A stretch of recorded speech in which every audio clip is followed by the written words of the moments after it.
Ergani Sanayi Mahallesi'nden Riya Sokak'ta oturuyorum. Elektrikçiler gelmiş, biz evde olmadığı halde.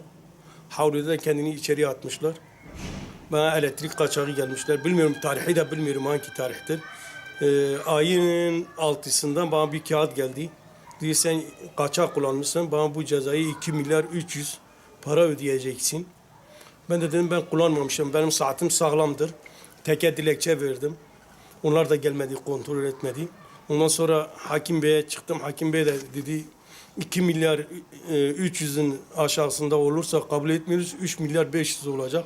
O parayı mahkemeye yolluyor. Ondan sonra Kaymakam Bey'in o tüketici yerleridir nedir?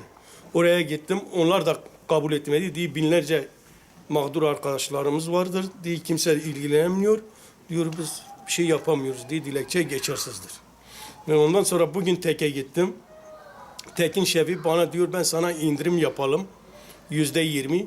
Ben de kabul etmedim dedim. Ben TEK'i elektrik kaçak kullanmamışım. Ben kabul etmiyorum.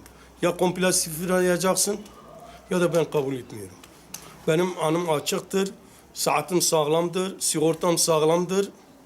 Şimdi ben evde olmadığım halde nasıl benim halime atlıyorlar? Ve ben müsait değilim. Nasıl benim havlime giriyorlar? Ben bunlara dava açacağım. Benim ailem belki müsait değil, girilmiş içeri. Benim saatim sağlamdır. Sigortam sağlamdır. Dışarıda bir elektrik kaçak bir yerde kablo çekmemişim. Her şeyim sağlamdır. Ben dilekçeyi vermişim diyorum gelin kontrol edin. Gelmedi, kontrol etmedi.